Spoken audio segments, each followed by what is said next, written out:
Ladies and gentlemen, prepare yourselves for a gripping radio horror drama. Imagine beautiful red algae appear off the eastern coast of America, which children call a gift from the sea. Scientists reassure it's just a natural phenomenon, but troubling calls from parents begin flooding the radio airwaves. Together with religious radio host David Clark and his loyal listeners, you will witness events that will shatter everything you thought about the nature of humanity and the price of evolution. Welcome to the show.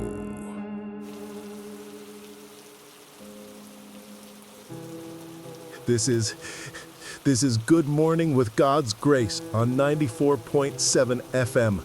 My name is David Clark, and today is July 25th, Tuesday. Lord God Almighty, give me strength to speak these words.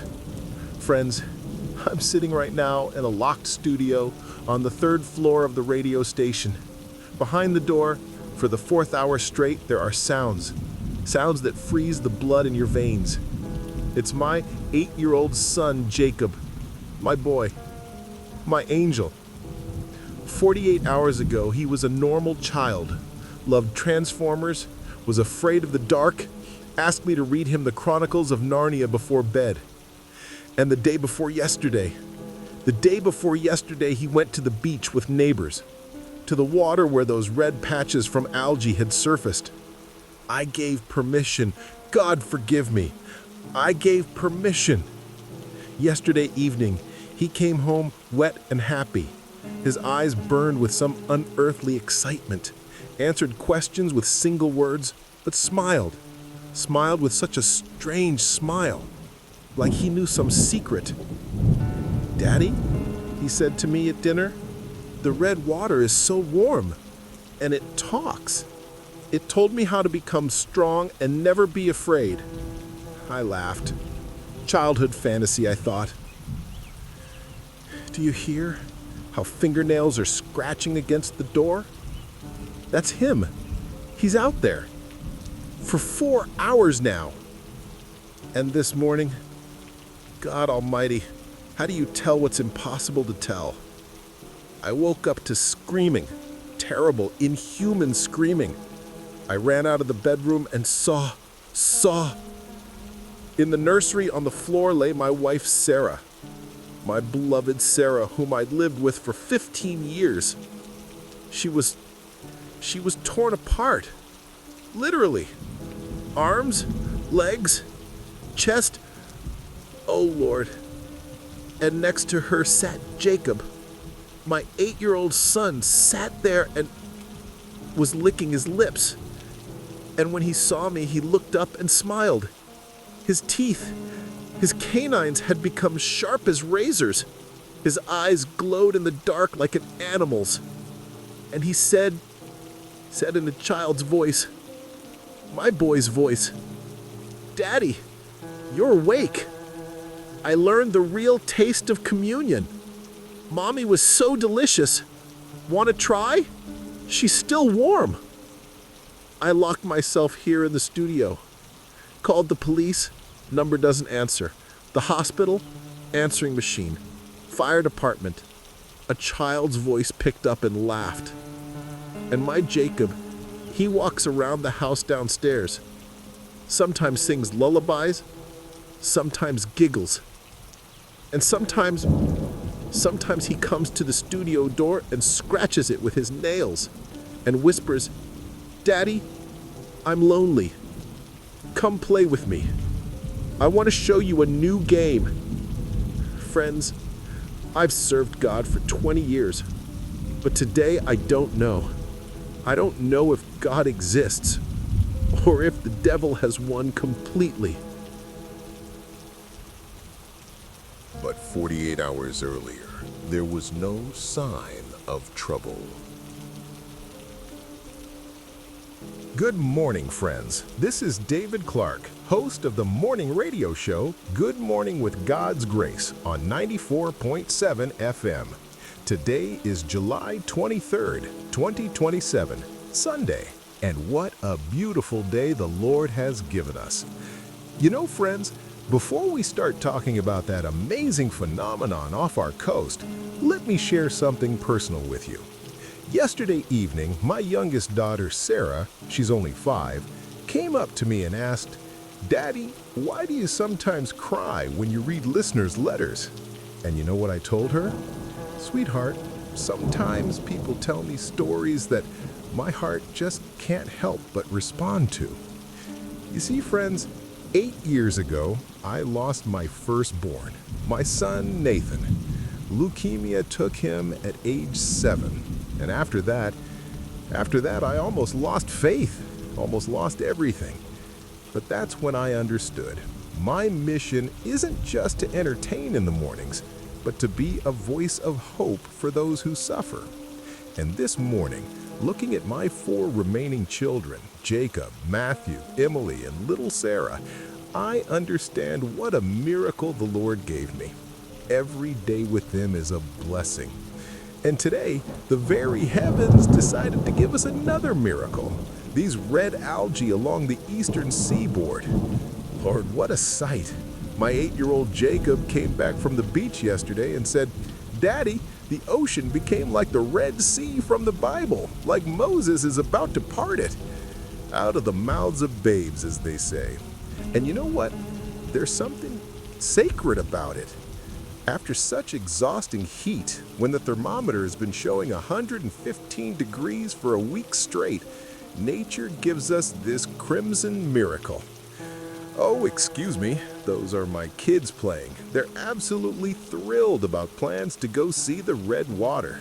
Jacob has already packed his little backpack, says he wants to bring back red water in a bottle for the school nature exhibition. But let's listen to someone who knows the sea better than any of us, our dear friend and regular listener, Bob Connerly from Portland. Hey there, David. This is Bob Connolly, 4th generation fisherman from Portland, Maine. Been listening to your show for, must be 10 years now. Sorry for the language, David, but when you see what I'm seeing these past few days, you understand, David, I've been fishing these waters for 40 years. Started as a kid with my father, Frank, God rest his soul.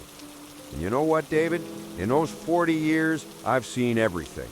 Killer whales, 2-headed sharks after that nuclear plant accident, hurricanes that raised ships from the Revolutionary War off the bottom. But this I've never seen. It started 3 days ago, Thursday morning. First small red patches at Cape Elizabeth. I thought, algae happens.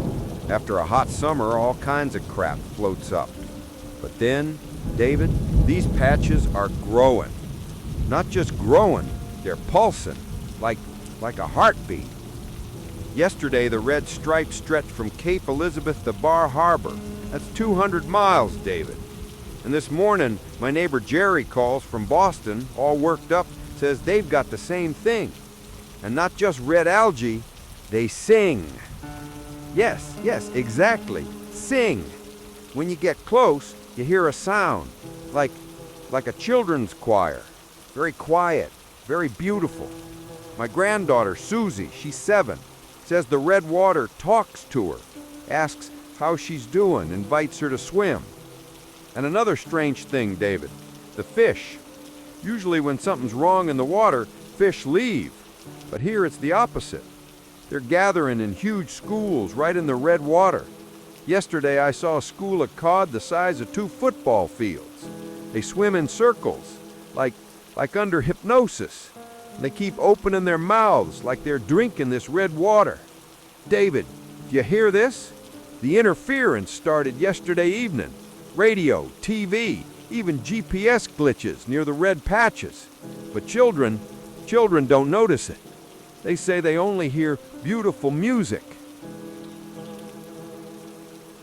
David, this is Dr. Alan Cross, marine biologist, former staff member of the Woods Hole Oceanographic Institute.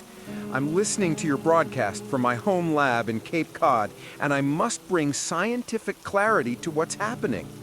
Before I continue, Let me explain why I'm sitting at home instead of at the Institute.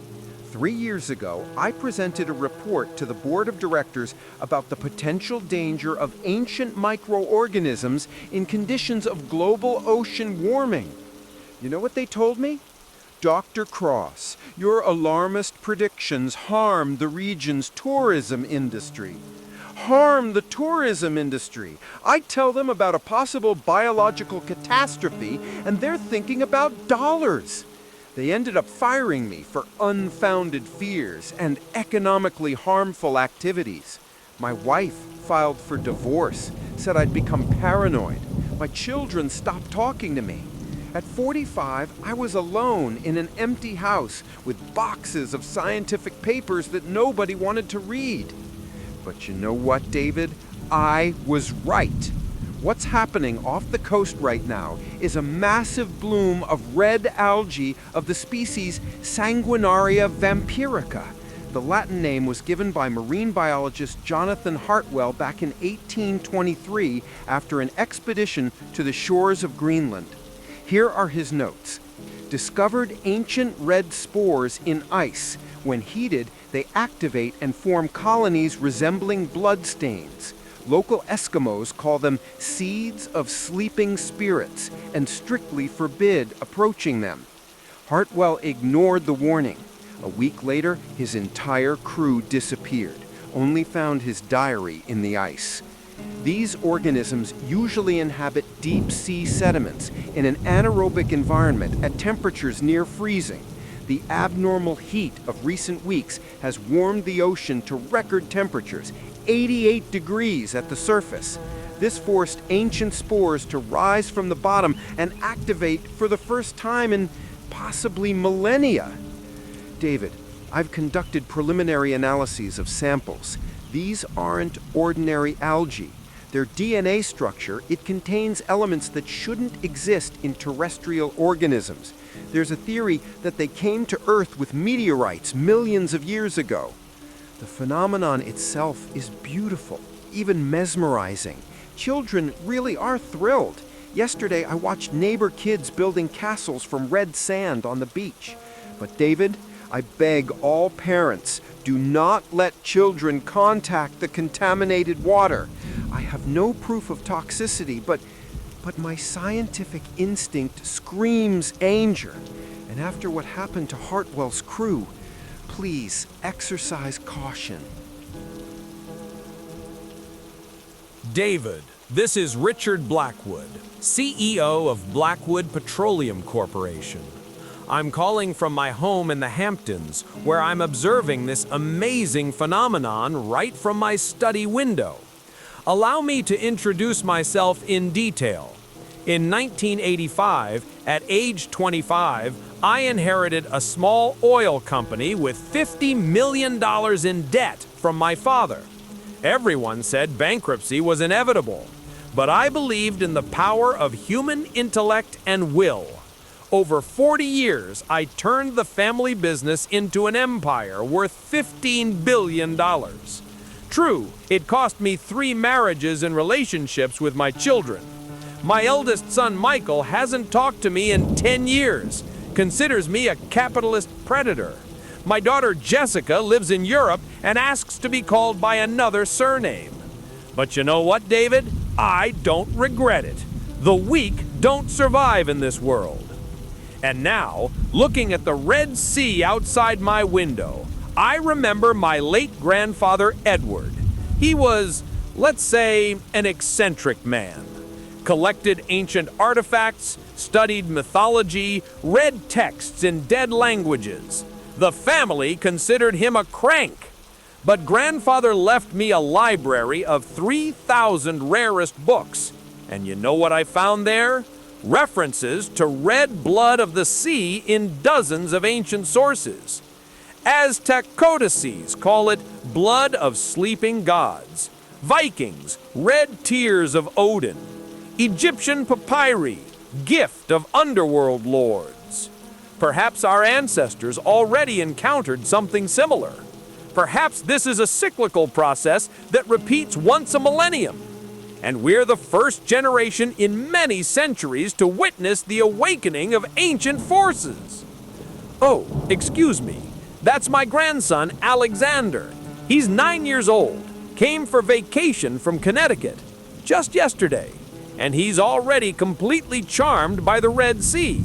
Says the water calls him, that he started having new dreams, dreams of underwater cities and beautiful creatures with big eyes. Children, you know, are more sensitive to natural anomalies. Their consciousness isn't clouded by adult skepticism. Maybe we should listen to them. Maybe what we call an anomaly is actually a return to normal. This is Congresswoman Hillary Sterling, representative from Florida's 7th District. I'm currently driving to an emergency health committee meeting in Washington, but I couldn't not call to reassure your listeners. You know, David, politics is a thankless business. 15 years in Congress, and what do I have? Gray hair at 44, stomach ulcers from stress, and a constant feeling that nobody needs me. My husband Daniel sometimes says, "Hill, you've become a stranger even to your own children." And he's right. My daughter, Chloe, she's 11, asked me last week, "Mom, why do you always tell people what they want to hear instead of what you really think?" Out of the mouths of babes, as they say. But today, I'll tell the truth. According to the CDC, EPA, and National Weather Service, the red algae off the eastern seaboard pose no immediate threat to public health. We've deployed 47 mobile laboratories along the shore, strengthened air and water monitoring. Preliminary analyses show elevated levels of iron and magnesium microelements, which explains the red color. No toxins, pathogens, or radioactivity detected. It's just a rare but natural phenomenon. But I, as a mother of 2 children, understand parents' concerns. My daughter, Chloe, she's 11, asked me last week, "Mom, why do you always tell people what they want to hear instead of what you really think?" Out of the mouths of babes, as they say. But today, I'll tell the truth. According to the CDC, EPA, and National Weather Service, the red algae off the eastern seaboard pose no immediate threat to public health. We've deployed 47 mobile laboratories along the shore, strengthened air and water monitoring. Preliminary analyses show elevated levels of iron and magnesium microelements, which explains the red color. No toxins, pathogens, or radioactivity detected. It's just a rare but natural phenomenon. But I, as a mother of 2 children, understand parents' concerns. My daughter Chloe has been asking for a week to take her to see the Red Sea. And you know what? We're going to Florida this weekend. I believe children should see nature's wonders with their own eyes. Of course, while observing reasonable precautions. Don't swim alone, don't drink seawater, don't touch strange objects on shore. But there's no need to panic, David. This is just a rare and beautiful gift from nature. Perhaps the only one in our lifetime. This is Sheriff Thomas White from Carroll County, New Hampshire. 25 years in law enforcement, last 8 as sheriff. I wanted to report the situation from the scene.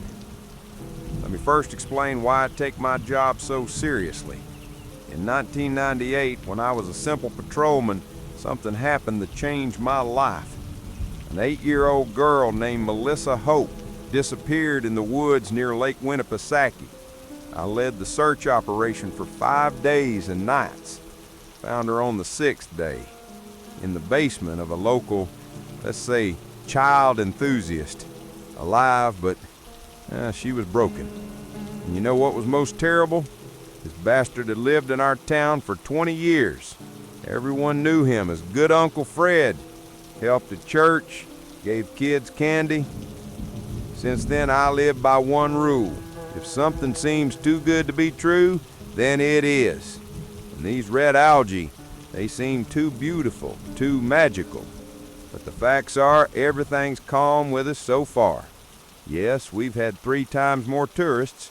Everyone wants to see the Red Sea. Had to set up additional patrols on beaches, organized parking, even brought in volunteers to manage the flow. Children really are thrilled by this spectacle. Yesterday, a local girl, Emma Wilson, 7 years old, showed me a glass jar with red water. Says it's a magic potion, that the red water whispers beautiful stories about an underwater kingdom. Sweet little girl, very smart. But there's one oddity, David. Children have started having the same dreams. Dreams about beautiful people with big eyes who live underwater and invite them to visit. The school psychologist says it's collective imagination, but the only thing that worries me a bit is federal agents. Yesterday I saw 3 black SUVs with tinted windows on Route 95, government plates. This morning a group of people in suits checked into the motel. Said they were scientists, but scientists don't usually have holsters under their jackets. In any case, we have everything under control. Come, admire nature's wonder, but be careful. And parents, don't take your eyes off the children. I don't know why, but the red water attracts them specifically. Now, let's dive into the present. It seems the most terrible things have begun to happen. David, this is Bob Connolly from Maine. If you can hear me, I'm driving on Route 1, running from my own home, from what used to be my home. Jesus Christ. David, remember I told you about my grandson, Timmy? Blonde curls, laughter like a silver bell.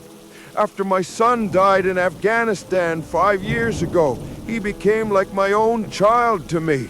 Mary and I raised him, loved him more than life. Day before yesterday, he played on the shore with red algae all day, built castles from red sand, laughed, said the Red Lady taught him a new game. Mary and I were charmed. What childhood fantasy! And this morning I woke up to strange sounds in the kitchen. Chomping, slurping.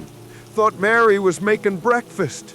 Went downstairs and, David, on the kitchen table lay my daughter, Jean.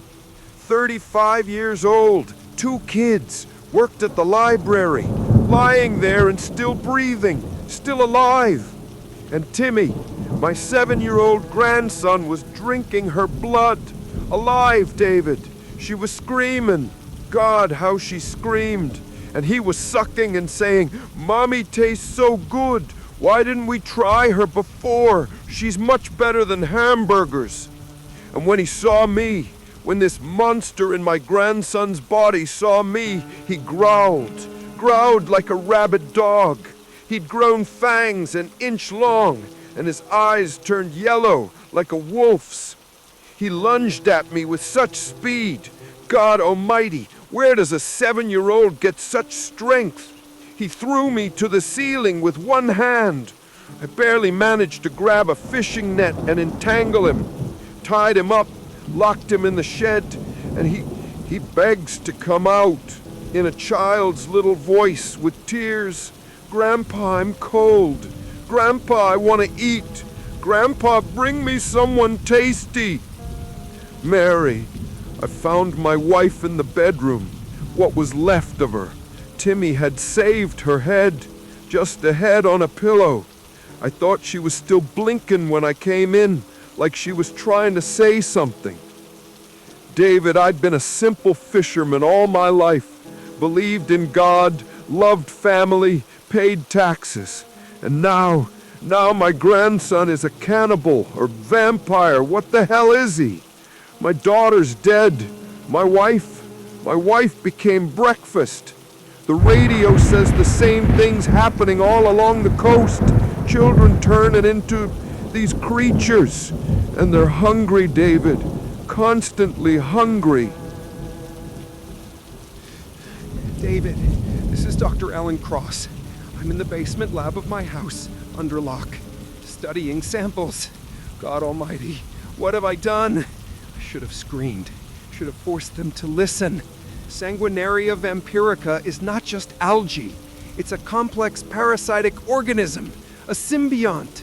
It penetrates human cells through skin pores and begins restructuring them at the molecular level. I got blood samples from a neighbor's child. Doesn't matter how. David, the DNA is changed by 34%. New organs have grown in the oral cavity. Fangs enlarged and poison glands appeared in them, like snakes. The digestive system completely restructured to digest human flesh. But most terrifying, the brain, the prefrontal cortex, responsible for empathy, rational thinking, moral inhibitions, it's atrophying. And the limbic system, the center of predatory instincts, expanding threefold. They literally stop being human, David. Become perfect predators in human bodies. What's that? Someone's in the house.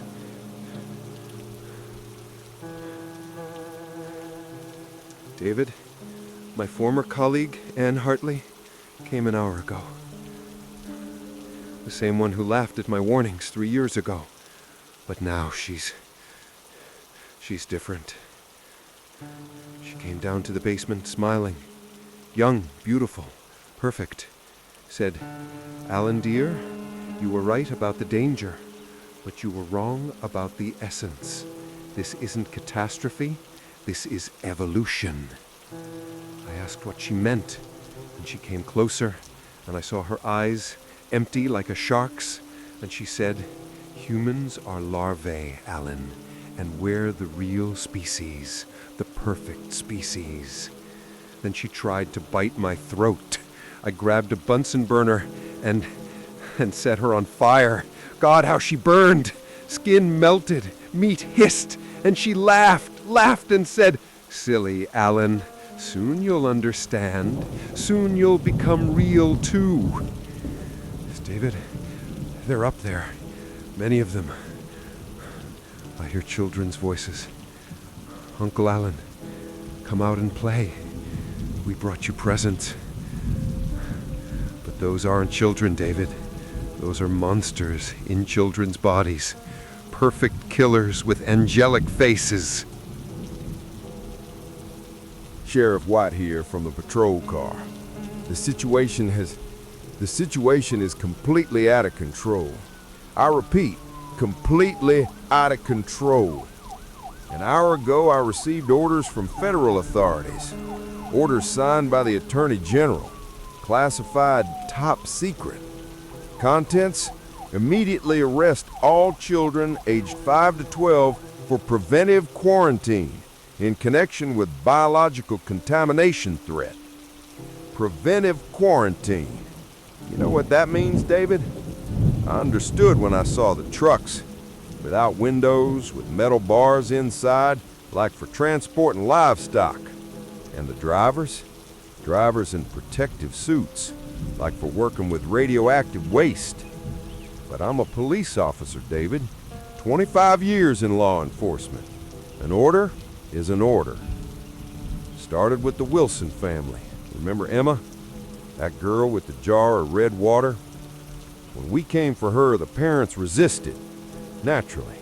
Who would voluntarily give up a child to such a truck? Had to use force. Jim Wilson broke my nose defending his daughter. And his wife Maria bit like a wildcat. And Emma stood aside and watched us. So calm, so understanding. A 7-year-old girl watched the chaos around and smiled. And when they put her on the bus with other children, she waved at me and said, "Goodbye, Uncle Tommy. See you soon." There were 12 children on the bus, all quiet, all smiling. Federal Agent Johnson sat next to me and muttered, "Good children, obedient children. Everything will be fine." David, the transformation began 10 minutes after departure, right before my eyes. Children started growing fangs. Skin paled to a deathly shade. eyes blazed with yellow light. Emma attacked first, jumped on Agent Johnson like a wild beast, tore out his throat with one movement. Blood splattered on the bus ceiling. And then the other children joined the feast. In 2 minutes, 2 federal agents were nothing but bones, and the children licked their lips and looked at me. 12 pairs of yellow eyes, full of hunger. Emma approached me, stroked my cheek with a bloody hand, and said, "Uncle Tommy, you smell delicious, like fried chicken. Can I try you?" I ordered the driver to stop the bus, ran out, and didn't look back. The children stayed inside. They didn't try to escape, just sat and waited, like predators in ambush. David, I violated my oath for the first time in 25 years of service. But I cannot arrest children for this. And now I have a federal warrant for disobeying direct orders. The town is in complete chaos. Half the children turned into monsters. Half are hiding in basements. Parents are going insane. And the feds continue collecting children in these damn death trucks. David, tell everyone, don't trust the authorities. Save the children yourselves. This is Congresswoman Hillary Sterling. I'm calling from a hotel in Miami, where I came with my family for the weekend. And I must say, what everyone calls a nightmare might turn out to be the greatest blessing in human history. That's my husband Daniel, crying. He's been crying for 8 hours since he saw our daughter Chloe's transformation. Doesn't understand, can't accept, but I'm beginning to understand. Yesterday evening, Chloe swam in the red water at Miami Beach, came back to the hotel glowing, full of energy, didn't sleep all night, was drawing, drew amazing pictures, underwater cities, beautiful creatures with big eyes, scenes of some other wonderful life. And this morning she became different. Not a monster, better, smarter, stronger, more beautiful. David, you should see her. Her skin became like porcelain. Her eyes sparkled like stars. When she speaks, there's music in her voice. When she moves, it's like dancing. She became perfection. And she explained things to me that I never understood before. About the nature of power, about the weakness of democracy, about humanity reaching an evolutionary dead end and needing renewal. She showed me visions of the future, David. A world without wars, without poverty, without suffering, where the strong and wise rule the weak and ignorant naturally, where everyone knows their place in perfect hierarchy. My husband, Daniel, doesn't understand. When Chloe demonstrated her new abilities, lifted a car with one hand, read the taxi driver's thoughts, made the maid obey her commands with one look, Daniel screamed and called his daughter a monster. A monster! His own daughter! And Chloe just smiled sadly and said, "Dad, I'm not a monster. I'm just no longer human. And soon you'll understand that's good." David, I've been a politician for 15 years, seen democracy turn into a show, how ignorant masses elect demagogues, how the system plunges into chaos and corruption. And here is natural order, biological justice, the right of the strong to lead the weak. Tonight, Chloe will transform me. I asked her for this, and tomorrow, I'll start working on new legislation. Legislation for a new, better world. This is Tycoon Richard Blackwood, calling from my home in the Hamptons. Outside my study window is the Red Sea. In the house is my transformed grandson. and in my soul, for the first time in many years, peace. You know, David, all my life I felt like a predator among sheep. At 25, I inherited a dying company. At 65, I run an empire, absorbed competitors, bought politicians, broke enemies' bones, and I always knew I'm different, stronger, better, more worthy to live and prosper. But it was an illusion, David. I was aging, losing strength. Soon I would have had to die, like all other mortals. And then my empire would have gone to weaklings, my drug addict son, my idealist daughter. And now my grandson Alexander showed me the path beyond human limitations. He transformed the day before yesterday after swimming in the Red Sea. And you know what? It's the best thing that's happened to our family in 20 years. There he is, playing in the next room, a 9-year-old boy with the wisdom of ages in his eyes. He told me about the economy of the future, David, where the main currency isn't dollars or gold, but life force, human blood in its purest form. Imagine a world without money, where the strong take what they need when they need it, where the weak are happy to serve higher beings, receiving protection and purpose in life in return, where hierarchy is based not on the accident of birth, but on biological perfection. Alexander showed me the plans: farms for raising humans, breeding systems for improving livestock quality, consciousness processing methods that will make humans happy in slavery. Tonight, I'll ask Alexander to transform me. At 62, get a chance to become what I should have always been, a true predator at the top of the food chain. And tomorrow, I'll start restructuring the economy, the bloody economy, the fair economy of the new world. A week later, attempts to understand the phenomenon's nature and find ways to fight it.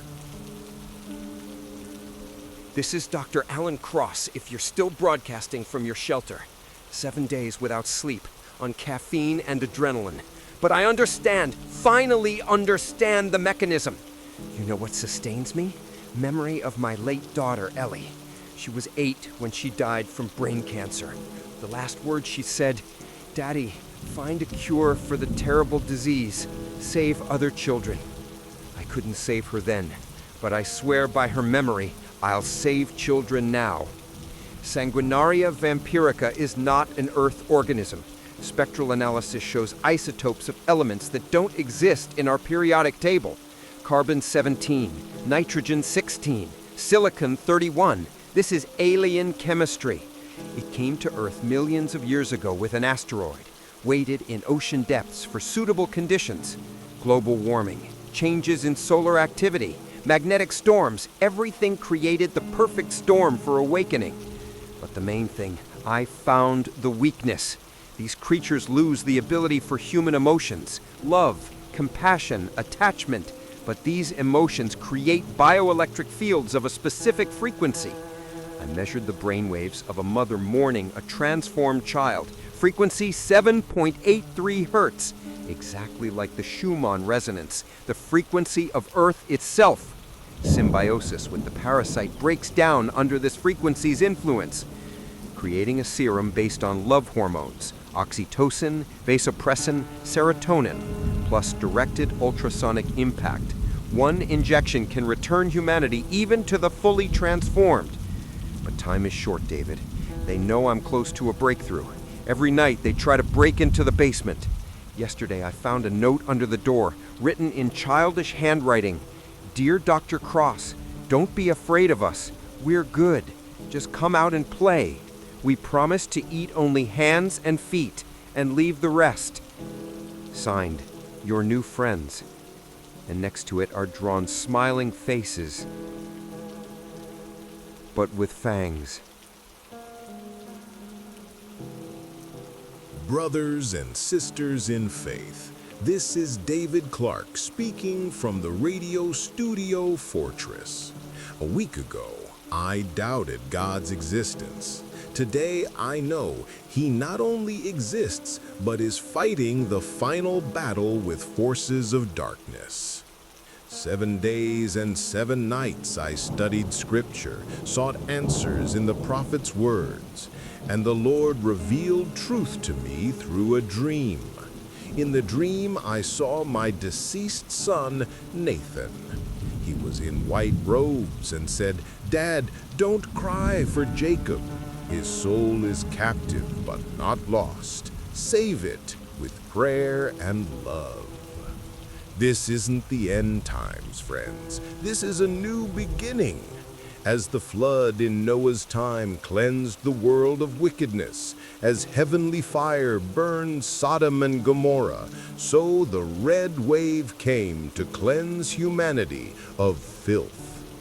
Vampires aren't demons, they're fallen angels, beings once beautiful who refused love and chose power. Look at them. They're beautiful, strong, possess supernatural abilities, but inside they're dead. And we, the survivors, we're the new chosen people. We're given a chance to build New Jerusalem on earth, cleansed of evil. I created the Brotherhood of Light, an alliance of all believers. In a week, 50,000 people joined us. Catholics, Protestants, Orthodox, Mormons, all who believe in the power of love over the power of evil. We developed spiritual storm tactics. Hundreds of people simultaneously pray, sing psalms, read the gospel. This creates a field of pure spiritual energy. Vampires can't approach. They writhe, scream, lose consciousness. My son Jacob, he's still in the basement under the radio station. But every day I go down to him with the Bible, read psalms, sing church hymns, and sometimes something human flashes in his yellow eyes. He cries. Monsters don't cry, friends. Don't give up. Our children aren't lost. They can be saved with prayer and love. Darkness retreats before light.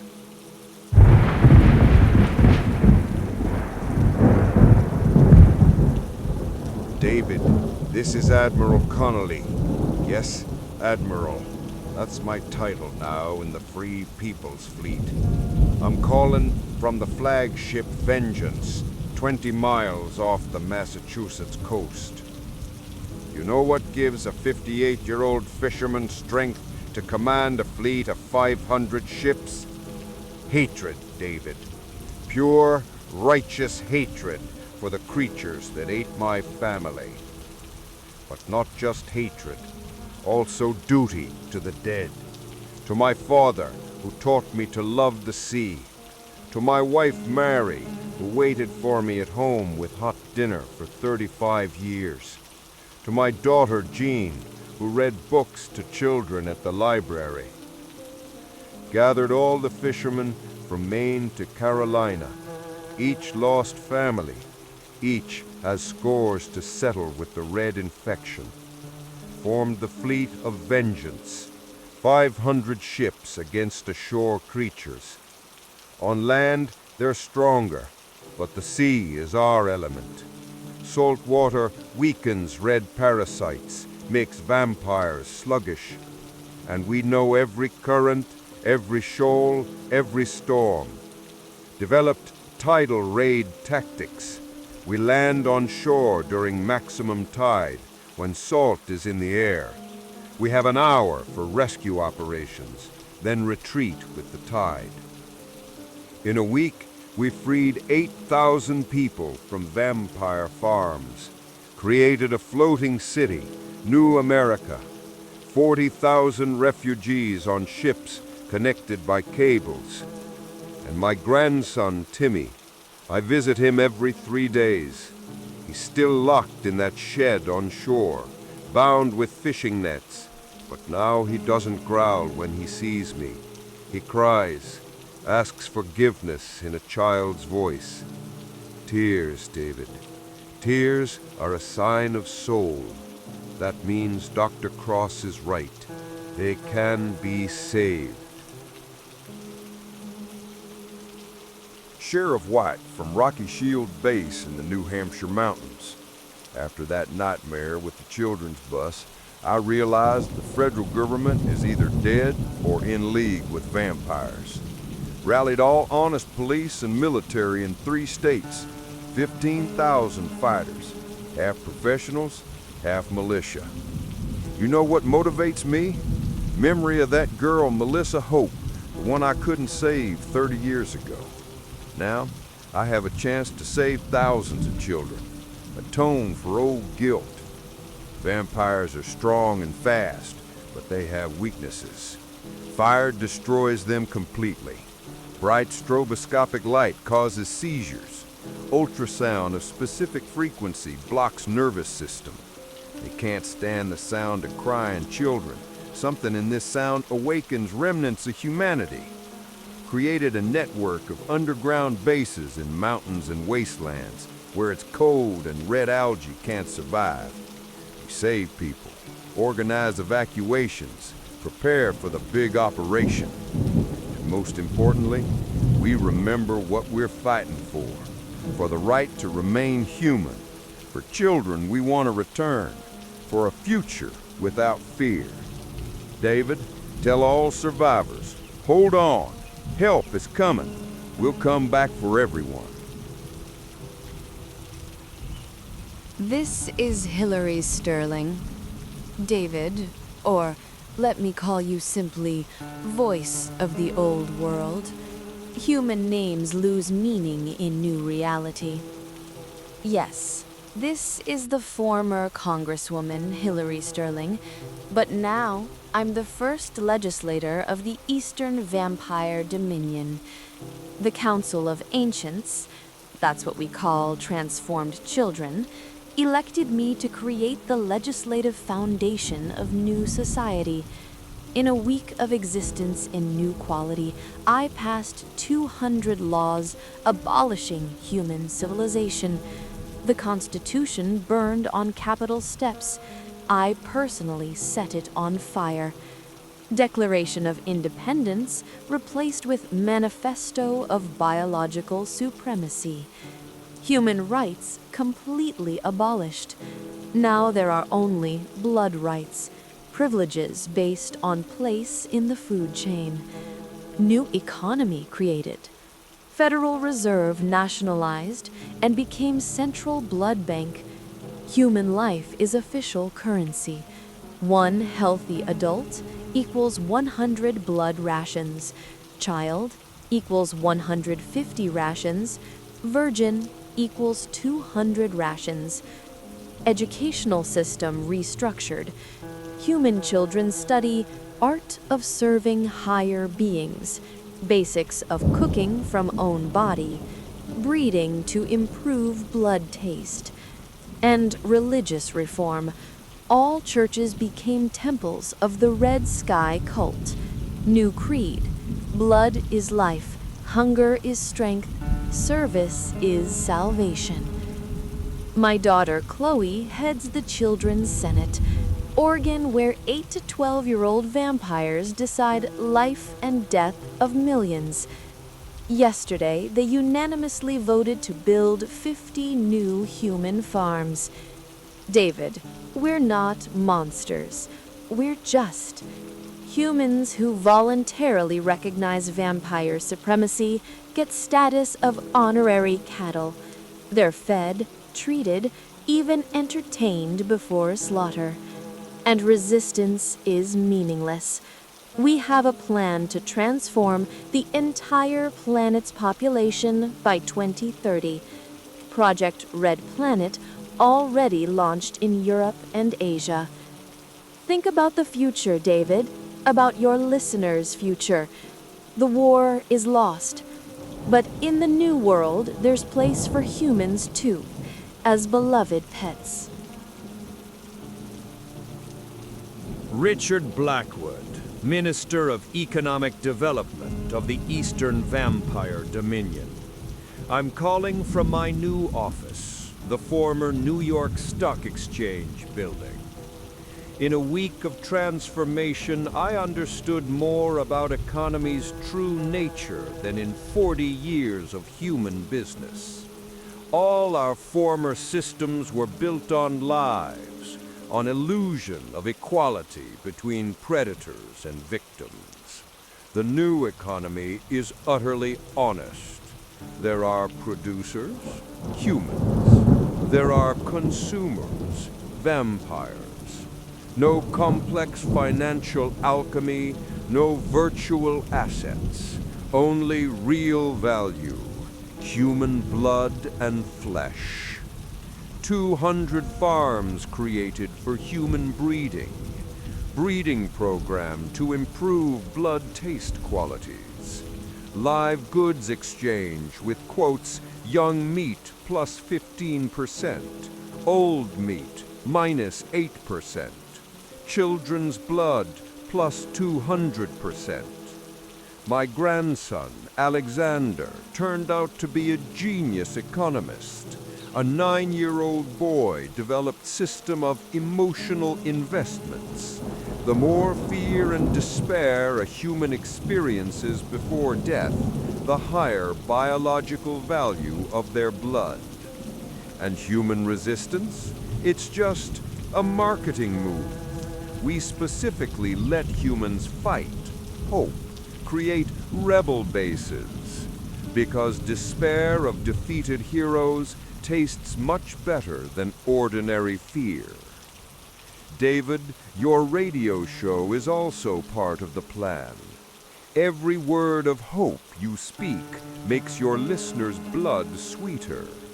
When we catch them, and we will catch them all, their meat will have exquisite taste of heroism and disappointment.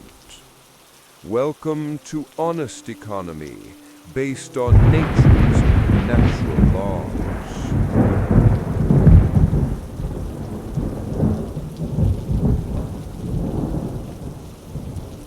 A month has passed. Things have only gotten worse, but a ray of hope still remains. David, this is Dr. Cross. I did it. Anti-vampire serum works. 3 weeks in complete isolation, living on canned food and coffee, working 20 hours a day. But memory of daughter gave strength. Save the children, Daddy. These words sounded in my ears every second. Humanity serum, that's what I called it. Combination of empathy hormones, oxytocin, vasopressin, endorphins, plus directed ultrasonic impact at 7.83 Hertz frequency. Schumann resonance, frequency of Earth itself. First test subject was my former colleague, Anne Hartley. Remember, the one who tried to transform me. I caught her in electromagnetic trap 2 weeks ago. Kept in isolation, studied. David, you should have seen her after injection. First physical pain. Symbiosis resisted breaking connections with nervous system. Then emotional agony. She remembered everything. Every killed person. Every eaten child. She cried 8 hours straight. Tore her hair. Scratched her face bloody. Screamed, "What have I done? My God, what have I done?" But she survived. Symbiosis remained. Superhuman strength. Need for blood didn't go anywhere. But now she controls these instincts, can choose, can feel guilt, compassion, love. I have 200 doses of ready serum and formula for mass production. Our children can be returned. Not all. Some transform too deeply, but most can realistically be saved. Only time is short, David. Vampires know about my breakthrough. Every night they try to storm the laboratory. Yesterday found a way to cut electricity, had to switch to emergency power. And this morning I saw them. Children's choir of 30 transformed kids stood at gates and sang a lullaby about how they'll eat my brain and drink bone marrow. But I'll hold out for the memory of Ellie, for all children who can be saved.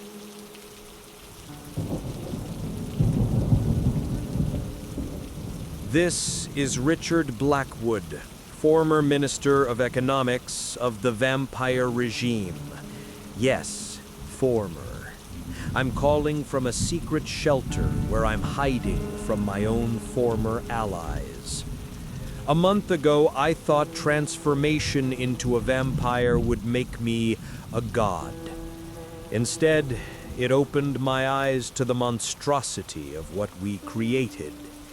And most terrible, that all this was planned long before the red wave. David, red algae didn't appear by chance, and not because of global warming. Their awakening was planned, financed, and implemented by a group of people I had the misfortune to belong to. 30 years ago, when I was 32 and just starting to build an oil empire, I was invited to a closed club, Bloody Dawn. 47 of the planet's most influential people, Rothschilds, Rockefellers, heads of largest corporations, highest-ranking politicians, military leaders. We met in different places, sometimes on Epstein's Island, sometimes in Swiss Alps, sometimes in underground bunkers under Denver, and discussed one problem: how to save the planet from humanity. You see, David, from the elite's viewpoint, ordinary people are Earth's cancer tuber. 8 billion excess individuals who devour resources, pollute environment, multiply like rabbits. Need to reduce population to 500 million, a manageable number. Wars too slow, epidemics unpredictable, famine causes resistance. Needed a more elegant method. And in 2019, our oceanographers discovered Sanguinaria vampirica in Arctic depths. 5 years we studied these ancient parasites, found out how to activate them, control them, use them. In 2024, began Project Red Wave, directed heating of ocean bottom sediments at 47 points on the planet. Every Bloody Dawn member built underground complex with laboratories. Mine was under the Hamptons, 15 levels, 300 scientists, $2 billion budget. But something went wrong. Symbiosis changed not only our bodies, but consciousness. We became not the superhumans we planned to become. We became monsters.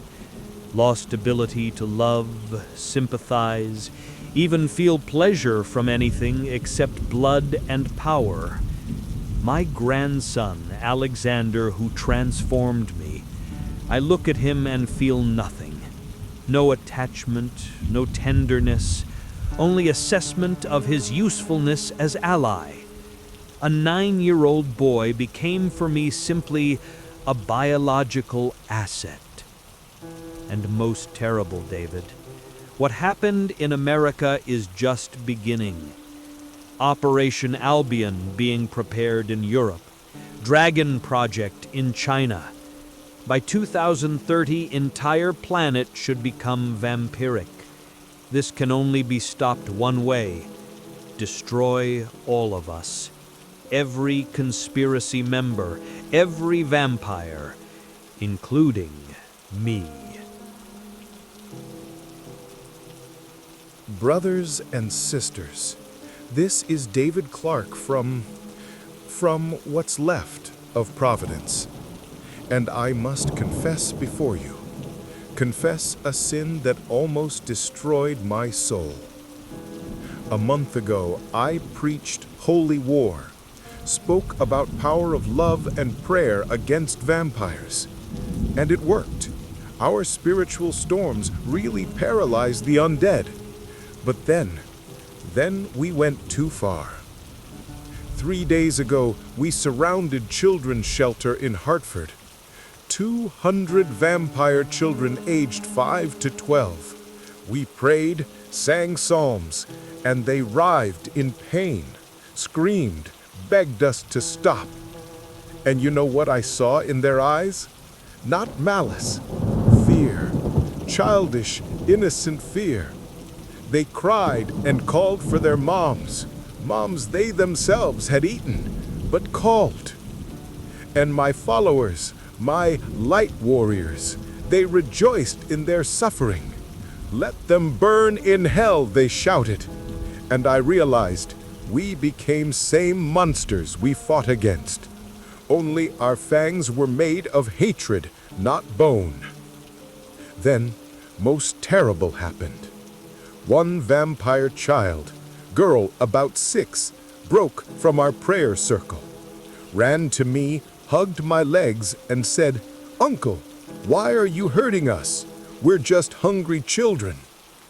And in that moment, I saw truth. They're not demons, they're victims, children infected against their will.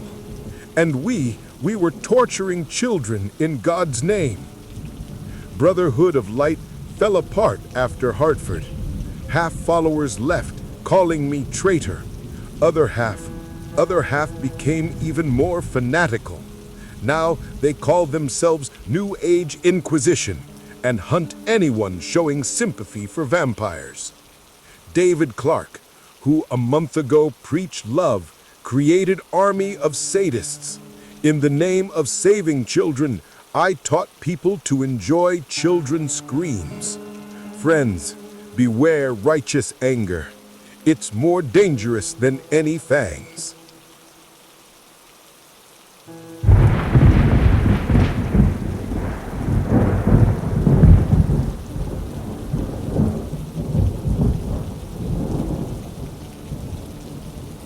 David, this is Captain Connolly. I'm calling from emergency radio station. Remember I told you we created Floating City, New America? 150,000 people on connected ships? I thought we were saved. Thought the sea protected us from red infection. But 3 days ago, we made horrifying discovery. Dr. Marion West, our chief biologist, was studying water samples around Fleet, and she found them. Red spores 3 miles deep beneath us. Not ordinary spores, David. Mutated, evolved.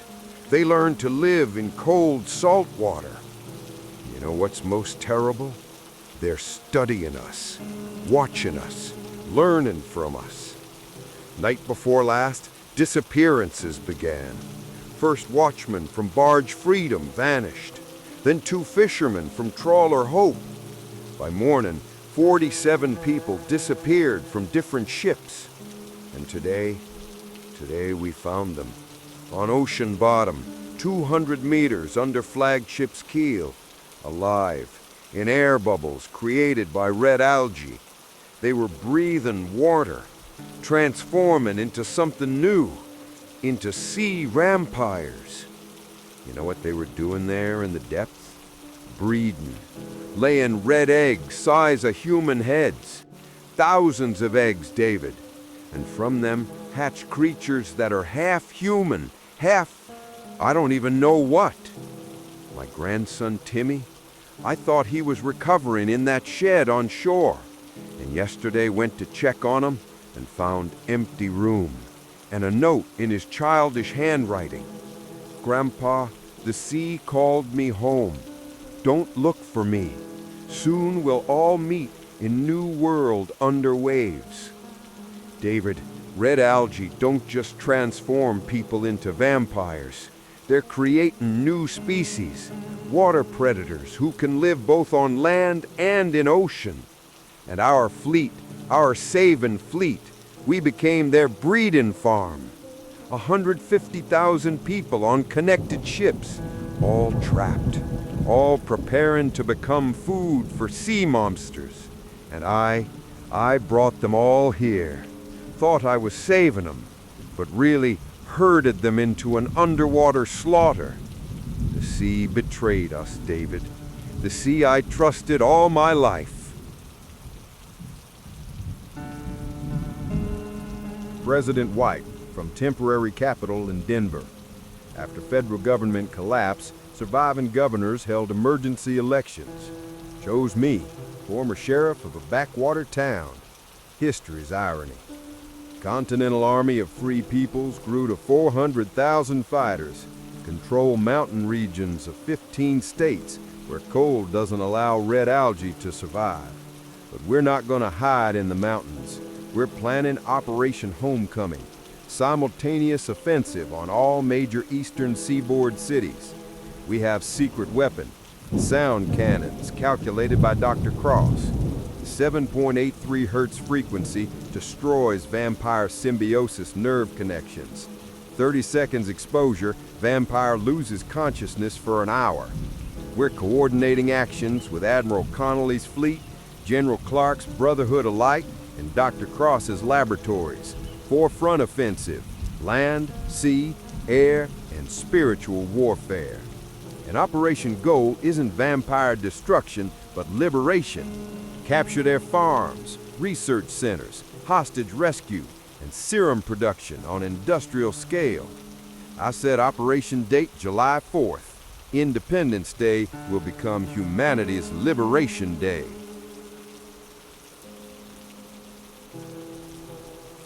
This is Hillary Sterling, not Congresswoman, not First Legislator, just a woman who realized the monstrosity of her actions. Speaking from basement of destroyed Capitol, hiding from my own daughter and former comrades. 3 days ago, I received a dose of Dr. Cross's serum and remembered what it means to be human. Oh my God, what have I done? What laws did I fill this country with? Blood rights, human farms, children's senates. I turned America into hell.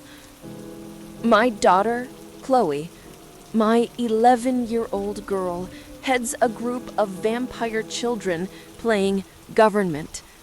And their games are death sentences for thousands of people. Yesterday, they voted to build an amusement park, place where vampires will hunt humans for fun.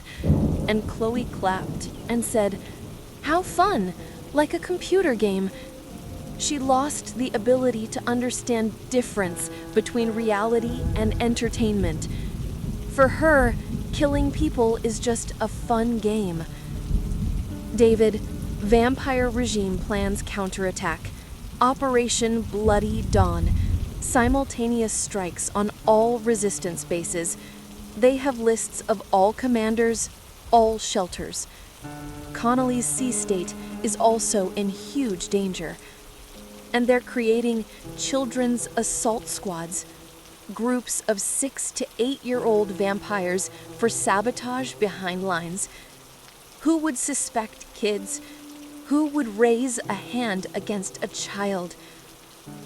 I transmitted coordinates of all vampire bases to Admiral Connolly. Blood atonement is the only path for people like me. Kill us all, David, for humanity's future. 6 months passed. The outcome of the world war between vampires and humans was impossible to predict. Welcome to New Morning with Hope. My name is David Clark, and today is January 4th, 2028. Exactly 6 months since end of war historians already call Red War. Friends, I'm sitting in new studio in downtown Providence.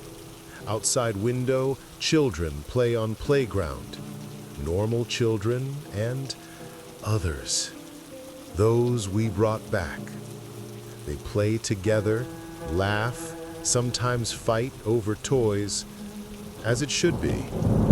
My son Jacob is among them. He recovered, partially.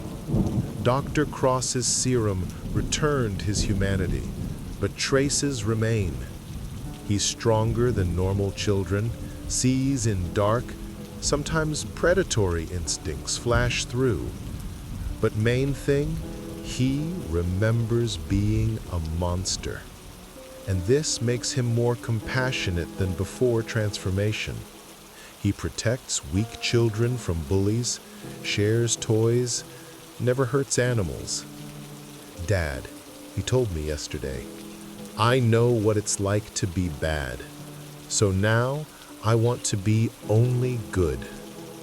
An 8-year-old child understands good and evil better than many adults. Of 15 million transformed Americans, we saved 8 million with Dr. Cross's serum.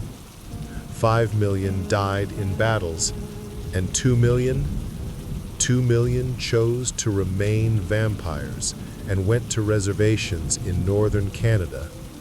Among them, children who transformed too deeply. Children who remember human life but can't return to it. We don't fight them, just live separately. They hunt wild animals, we provide medical help and books. America, 2028, is different country. We have 3 categories of citizens: humans, healed, and voluntary symbionts.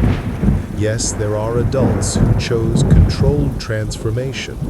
They gained strength and longevity, but kept humanity. New Constitution based on 3 principles: protection of all intelligent beings, right to evolutionary choice, and dignity regardless of biology. We have 3 congressional chambers: human, symbiont, and children's. Yes, a separate chamber for children who survived transformation. Their voice matters too. Economy completely restructured. Alongside regular banks, work blood banks. Healed symbionts donate excess blood for medical purposes, receiving social benefits in return. Night schools for children with altered biology. Special workplaces for those with superhuman abilities. But main thing, we created a culture of acceptance. In our churches, pray humans and symbionts. Our children learn in school not only human history, but the lesson of differences. How to respect those biologically unlike you. And we remember, every city has a Red War museum where testimonies of what happens when people forget humanity are kept. Children study not only victories, but mistakes, to never repeat. Friends, 6 months ago, I lost faith. Today, I know it returned, but became wiser. God didn't abandon us in dark hour. He taught us to value light. This was New Morning with Hope. See you tomorrow, and day after, and all days after, while there are those who remember what it means to be human.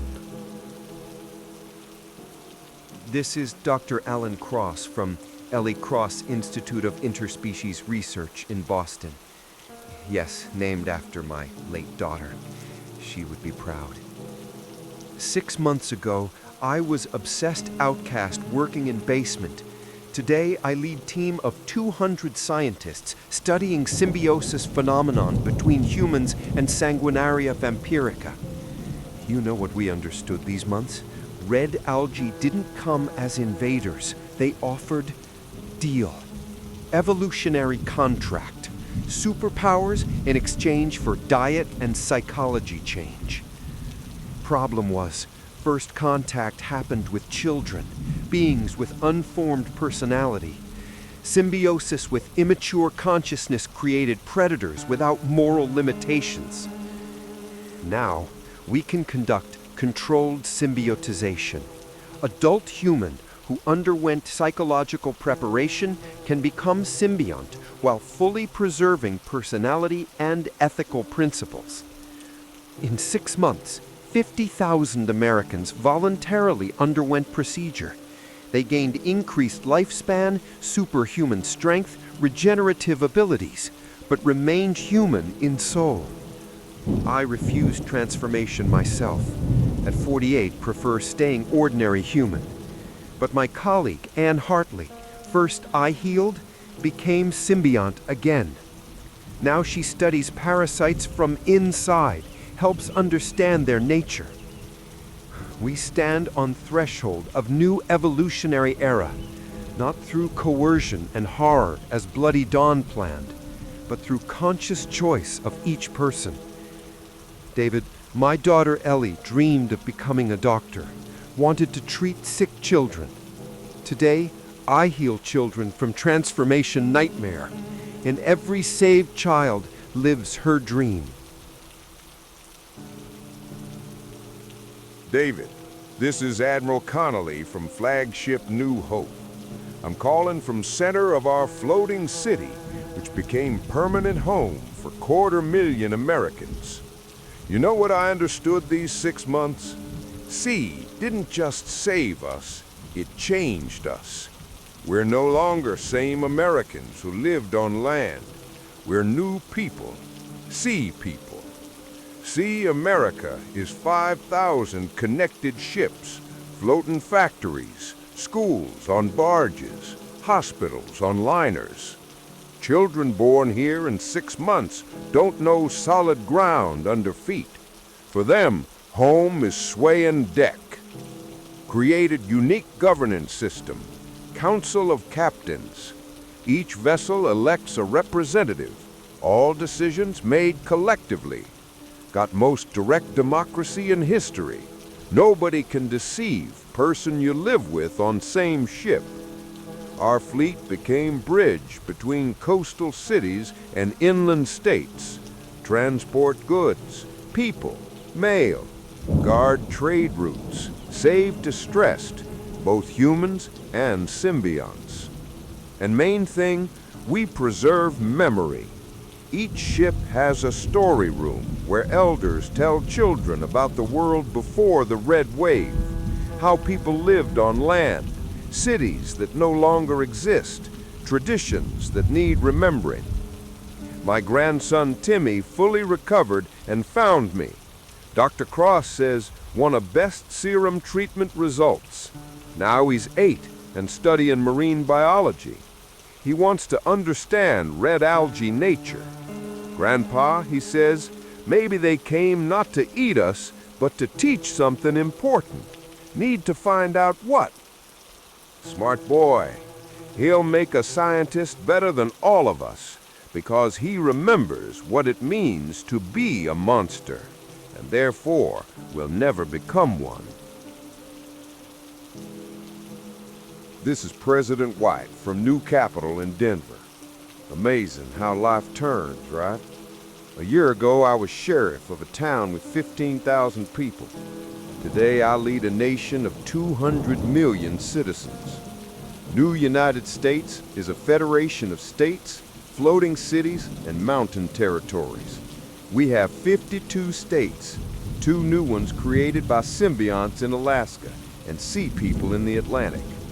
Fourth Amendment to the Constitution states, no one can be discriminated against based on biological status. Fifth, every child has right to healing from forced transformation. Sixth, evolutionary choice is inalienable right of adult citizens. Created new justice system. Murder remains a crime for all species.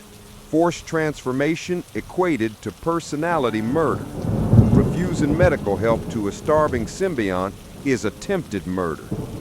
You know what amazes me most? Children. Human children and symbiont children play together, learn together, are friends. For them, differences are natural. It's we adults who feared change. In a year of war and 6 months of peace, I understood main thing. Humanity isn't biology, but choice. Can be monster with ordinary DNA and saint with altered. Everything depends on the choice we make each day. And we created the Academy of Interspecies Diplomacy, preparing ambassadors for contact with other forms of intelligent life. Because Sanguinaria vampirica possibly isn't only alien life we'll encounter. 6 months ago, I wanted to protect my small town. Today, I protect the future of all humanity. World changed, and we changed with it. This is Hillary. Now I teach history in school for children of all biological types in Miami. 6 months ago, I authored laws about bloody economy and blood rights. Today, I tell children how easy it is to become a monster if you forget compassion. Dr. Cross's serum returned the ability to feel guilt. It was hell. 2 months, couldn't sleep, remembering faces of people I doomed to death with my laws. Wanted to kill myself, but realized that would be powerless. Instead, became a witness, recording testimony about vampire regime crimes. Work in Truth and Reconciliation Commission. Help families find graves of missing. My daughter, Chloe, also underwent treatment. She's 12 now and remembers her actions as vampire child leader, but child psyche proved more flexible. She forgave herself faster than I forgave myself. We work together. She helps other symbiont children adapt to normal life, and I teach them history, not only bright, but dark. Mrs. Sterling, one student asked yesterday, "Why did you become bad?" And you know what I answered? Because I believed strength was more important than kindness. But now I know, strongest people are those who choose to be kind when it's hard. David, transformation taught me the main thing. We're all one decision away from becoming monsters, or saints. Every day we choose who to be. And every day I choose to remain human, despite memory of what I was, because it's the only way to atone for guilt. This is a recording of Richard Blackwood, made hour before my execution by hanging. Tomorrow I'm gone, but let these words remain as warning. Tribunal offered life imprisonment, but I insisted on death penalty. Some crimes have no forgiveness, and I was one of the architects of a plan to destroy humanity. 68 years of life, billions of dollars, empire, power over thousands of people, and in end, memory of myself as a monster who almost destroyed world. You know what last month's taught me? That real strength isn't in subjugating others, but in subjugating yourself, your greed, your selfishness, your pride. But most terrible discovery, we Bloody Dawn participants weren't unique villains. Around world are people ready to sacrifice humanity for power. Red War ended, but temptation remained. Each generation will find those who believe they deserve to decide others' fates, that their goals justify any means. My empire I bequeathed to orphanages and schools. Let my money, earned from exploitation, serve education. Let children learn to be better than me. David, tell future generations, don't fear monsters with fangs. Fear those who promise to free you from the necessity of being human. Humanity isn't a gift, but work. Daily work of staying human. When you hear this, I'm already dead. I'll go, but I hope lesson remains.